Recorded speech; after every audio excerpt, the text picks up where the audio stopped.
Us, us, ting, ding, ding, ding, ding. Dep.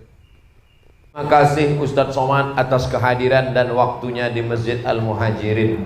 Terima kasih sama Forum Komunikasi Pimpinan Daerah Kabupaten Lampung Utara. Ustadz dari tadi ngeliat apa? Lihat tulisan Desa Semuli Jaya, Kecamatan Abung Semuli, Kabupaten Lampung Utara. Lihat tulisan sekaligus foto saya. Apakah sholat tahiyatul masjid itu termasuk sholat qobliyah? Oh, dia mau sekali dayung 2-3 pulau terlampau.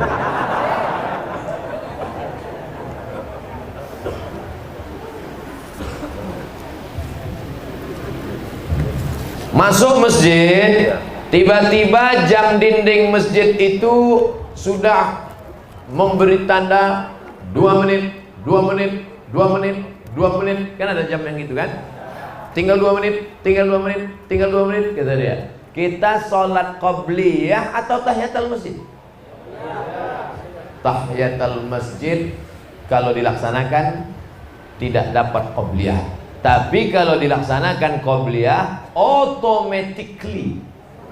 otomatis dapat tahiyatul masjid. Tapi jangan sering-sering. Jangan gara-gara ini lambat terus. Loh, selama ini ente cepat ke masjid, kok lambat? Kata Ustadz Somad, tunggu aja 2 menit mau koma. Mana tahu. Begitu sudah selesai qobliyah, masih tetap 2 menit, 2 menit. Rupanya jamnya rusak. Rumusnya kalau tahiyatul masjid tidak dapat qobliyah, tapi kalau qobliyah otomatis dapat tahiyatul.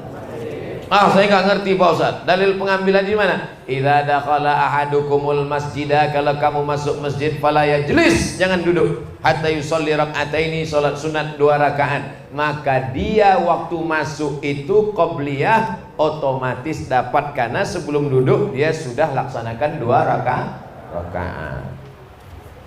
Ustadz, apa hukumnya membawa anak balita ke dalam masjid saat sholat berjamaah?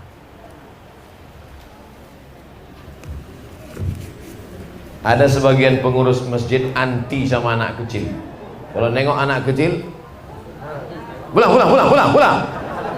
Naik darah tinggi, kolesterol naik. Kalau di Masjid Al-Muhajirin masih ada anak-anak lari-lari, lompat-lompat, jerit-jerit, berarti 20 tahun lagi masih tetap ada sholat berjamaah. Takbir. Anak kecil dibagi 3, siji loro telu. Yang pertama namanya sobi, 4 tahun ke bawah. Yang kedua mumayyiz, kira-kira sudah bisa membedakan mana baik mana buruk. Mohon maaf anak ustadz, ini mumayyiz. Mumayyiz artinya kalau diginikan, diam ya nak, duduk ya nak, mumayyiz sudah bisa.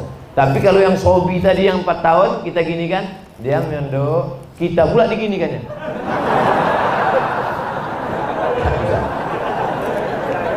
Yang ketiga amrod hampir akil balik, jenggot hampir tumbuh, halus-halus, amrod.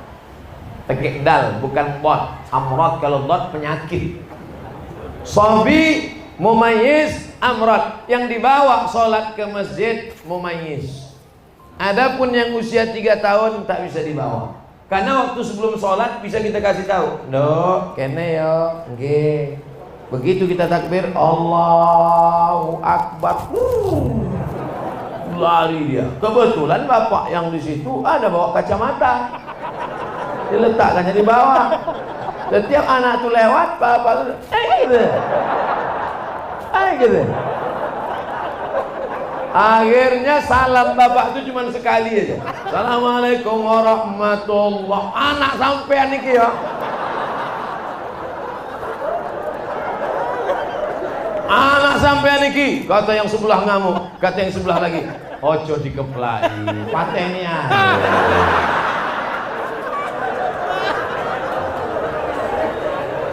Oleh sebab itu maka yang di bawah itu yang mumayyiz.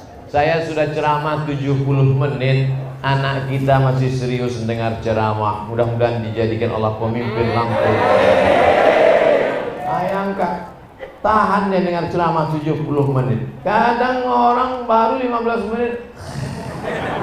Ya anak kecil tahan 70 menit. Entah karena takut sama saya. Tengoknya suara Ustaz itu menggelegar. Ini kalau kita ngantuk gawat nih katanya. Rabbana hablana minas solihin. Jadikan anak-anak kami anak-anak soleh-solihah. Ustadz, metode cepat hafal Quran itu gimana Pak Ustadz? Quran saya yang ingat dulu aja udah hilang. Dulu waktu di Al-Azhar kuliah, tahun pertama wajib hafal 2 juz, tahun kedua 2 juz, tahun ketiga 2 juz, tahun keempat 2 juz, mata kuliah 13. Kalau nggak lulus 13 mata kuliah, naik bawa 1. Kalau nggak lulus 3 mata kuliah, potong beasiswa 25%. 2 tahun nggak lulus, potong beasiswa 50%. 3 tahun nggak lulus, DO, drop out, diusir dari Al-Azhar, siap-siap buat rakit anyut dari Sungai Nil ke Sungai Siak. Kejam Al-Azhar, tapi disiplin dia. Pendidikan baik. Nyontek nggak boleh. Kalau ketangkap nyontek, langsung dicabut visa 1 tahun, dipulangkan ke Indonesia. Begitu pulang saya jadi dosen, saya terapkan di kelas. Jangan nyontek. Yang nyontek, awas. Kata mahasiswa, sama bapak aja nggak boleh, yang lain boleh. Nah, dulu kami menghafal tuh karena takut nggak naik, takut nggak makan, takut nggak beasiswa, takut putus. Sebelum sholat subuh hafal 1 halaman.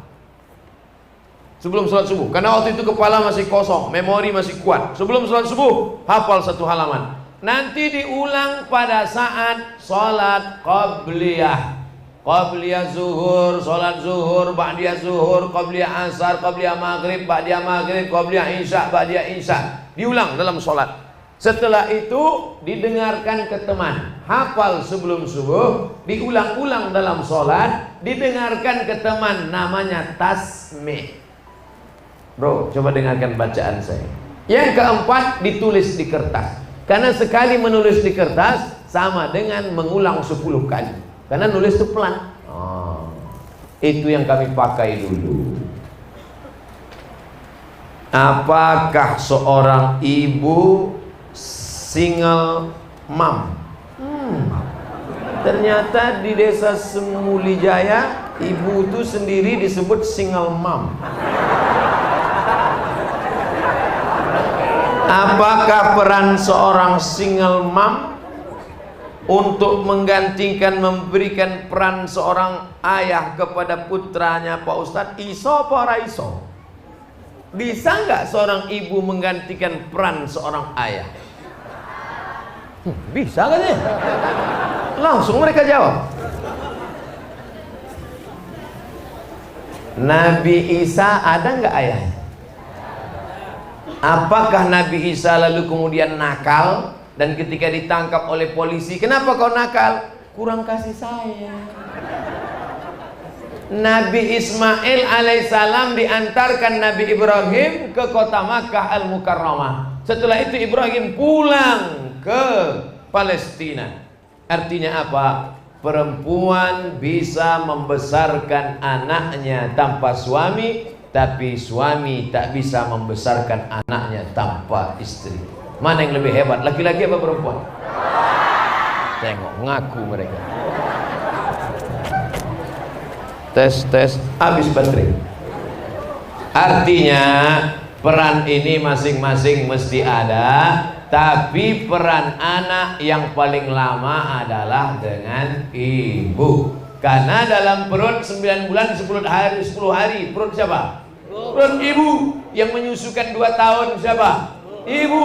Yang mengeluarkan meregang nyawa sampai dijahit siapa? Ibu. Adapun bapak peluk cium, kasih sayang, suruh ngurang bacaan. Makanya ibu sampai 3 kali ummuka, ummuka, ummuka, abuka. Karena ibu yang mengandung, melahirkan, menyusukan. Yang sempurna dapat kasih sayang ibu, dapat kasih sayang bapak, tapi yang lebih adalah ibu. Ini semua yang hebat-hebat ini, Bapak Bupati, Wakil Bupati, Bapak Sekda, alim ulama, semua laki-laki yang hebat ini keluar dari rahim ibu. Betul? Oleh sebab itu maka jangan pernah menyakiti ibu, karena perempuan adalah tempat kita membalas kasih sayang, mengharapkan turunnya rahmat Allah Subhanahu wa taala. Bagaimana hukumnya bila kita ingin merehab masjid? Bagus. Apakah amal jariah yang membangun masjid pertama akan hilang?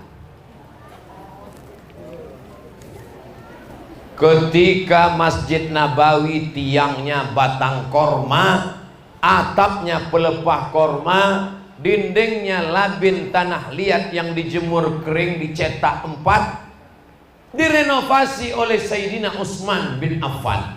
Abu Bakar, Umar, Utsman merenovasi pertama Masjid Nabawi. Lalu sahabat komplain, bagaimana dengan yang nyumbang tiangnya? Berarti putuslah pahalanya Utsman. Utsman langsung membacakan hadis yang dia pernah dengar dari Nabi SAW. Man bana masjidan, siapa yang bangun masjid, banallah mislahu baitan fil jannah, maka Allah sudah bangunkan untuk dia satu tempat dalam surga. Mana tahu nanti Masjid Al-Muhajirin masyarakatnya melimpah ruah, rumah ripah loh jenawi, tongkat dan batu jadi tanaman, melimpah ruah rezeki. Maka nanti masjid ini kita buat menjadi Islamic Center 2 tingkat insyaallah. Amin. Ada pondok tahfiz Qur'annya, ada tempat praktek dokternya, ada tempat kumpul anak mudanya. Apakah hilang pahala orang yang nyumbang dinding keramik? Tidak, maka tetap mengalir. Kalaupun mau dijual atapnya, maka dijual, duitnya tetap balik lagi ke masjid. Kalaupun dindingnya mau dihancurkan, dindingnya menjadi pondasi masjid atau ke masjid lain, tidak dibuang, tidak digunakan untuk sia-sia, karena dia adalah wakaf. Wakaf itu la yuba'u, tak boleh dijual, wala yuhabu, tak boleh dihibahkan, wala yurasu, tak boleh diwariskan, tapi wakaf kembali kepada wakaf. Makanya yang kemarin sudah nyumbang keramik, nggak perlu ditulis di situ keramik saya. Lalu ketika nanti ada direnovasi, nyari mana keramik saya, mana. Mudah-mudahan yang bangun masjid ini ikhlas, sudah dibangunkan tempatnya di surga. Oh, jadi Ustadz, kalau saya sedekah keramik di akhirat saya nanti dapat keramik. Ya, kalau saya kemarin buat atap di akhirat dapat atap. Ya. Tiba-tiba satu bapak nangis. Kamu kenapa nangis? Saya kemarin cuma ngasih WC, Pak Ustaz. Masa di akhirat cuma dapat WC? Mikirnya jangan logika dunia.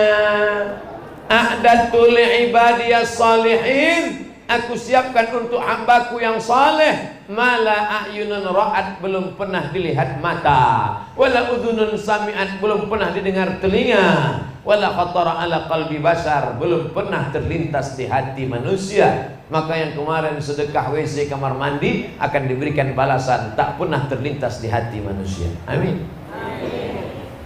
Saya seorang difabel, mohon maaf, kurang salah satu kesempurnaan anggota tubuh fisik. Saudara-saudara kita yang dilebihkan Allah yang lain, tapi dikurangkan Allah yang lain.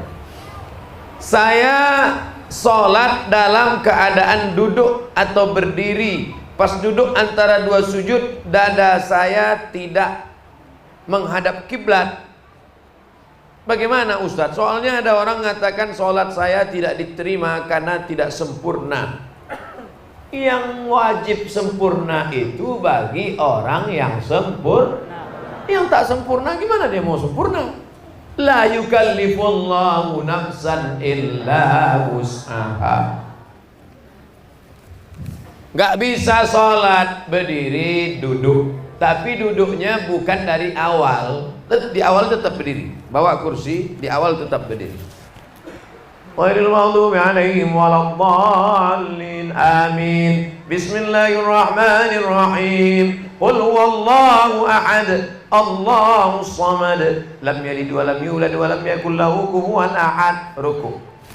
Allahu Akbar, Sami Allahu liman hamidah. Apa sujudnya baru duduk. Bukan dari awal duduk.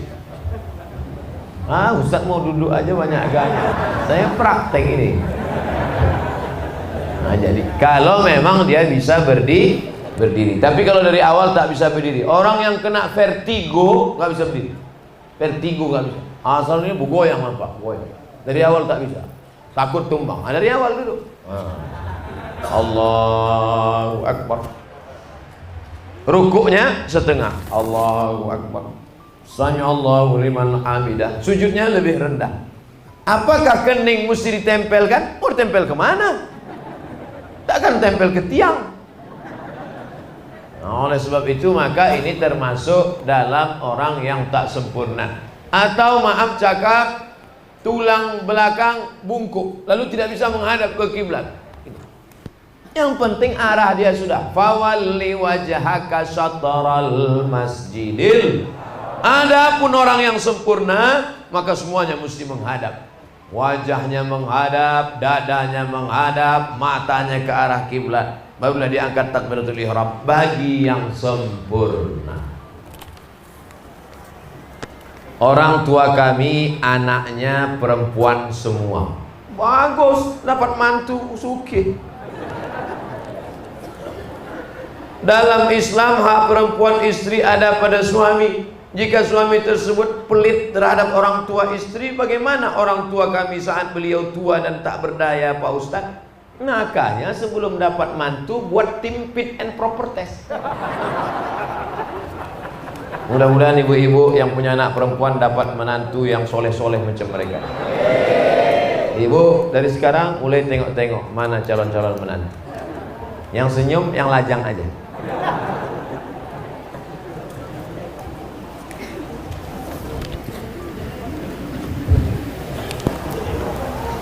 Kewajiban laki-laki pada perempuan: kasih makan, kasih pakaian, kasih tempat tinggal, beri pendidikan, beri perhatian. 5. Makan, pakaian, tempat tinggal, pendidikan, perhatian.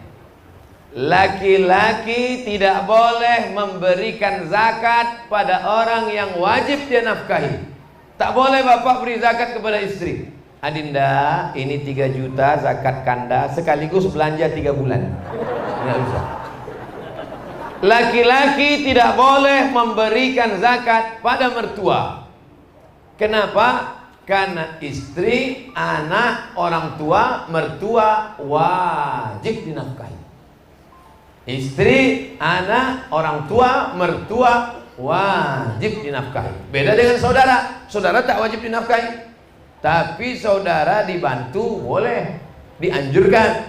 Tapi mertua, orang tua, bagaimana mungkin dia memberi anaknya yang dikandungnya 9 bulan 10 hari, dibesarkannya dengan tetes 10 keringat air mata, setelah anak itu gadis diberikannya kepadamu hanya dengan mahar seperangkat alat sholat dan kitab suci Al-Quran? Kenapa dia beri anak gadisnya? Itu karena dia ikhlas lillahi ta'ala. Oleh sebab itu jangan kalian laki-laki membuat calon-calon ibu ini kehilangan anaknya, tapi justru ibu ini akan berkata, alhamdulillah Ustaz, dulu saya menganggap kalau anak saya dibawa oleh laki-laki ini anak kami hilang, tapi ternyata kami malah dapat 2. Anak kami tetap ada dan menantu kami adalah orang yang luar biasa. Tapi sayangnya itu hanya ada di sinetron saja. Dan di desa Semulijaya ada calon-calon yang baik-baik, yang soleh-soleh. Wajahnya kelihatan tuh orangnya lembut, wajahnya baik, cerah, tapi pelitnya minta ampun. Pak Ustadz, saya mau tanya masalah riba, Pak Ustadz. Apakah sama dosa si periba yang memberikan pinjaman uang dengan si korban yang minjam uang? Yang minjam kena riba, yang makan uang riba juga kena riba. Sama. Saya pinjamkan 100.000, bayarnya 120.000. Pinjamkan 1 juta, bayarnya 1.200.000. Lalu dimakan duitnya. Mana ada orang makan duit? duitnya dibelikan lontong sayur. Allahumma barik lana fima razaqtana wa qina azabannar. Yummy. Sepiring lontong berubah menjadi setetes darah. Setetes darah masuk ke dalam jantung karena jantung akan menyemprotkan darah naik ke otak. Setetes darah dari jantung naik ke otak. Nasiyatin kadzibatin khati'ah. Ubun-ubun, penipu, pembohong, pendosa. Kenapa ubun-ubun? Karena dari jantung naik ke ubun. Jangan sampai ubun-ubun anak kita kotor karena kita kasih duit riba, baik yang meminjam maupun yang memberikan pinjaman riba. Sepiring nasi goreng. Kok tiba-tiba Ustadz dari lontong ke nasi goreng? Terserah saya, yang ceramahkan saya. Sepiring nasi uduk, sepiring ayam penyet berubah menjadi setetes darah, darah berubah menjadi daging. Ayyuma lahmin nabata min haramin, setiap daging di badan tumbuh dari yang haram, fannaru aulabi, tempatnya api neraka jahanam. Nanti di akhirat ditimbang. Abdul Somad beratnya 50 kilo, yang halal serat 10 saja.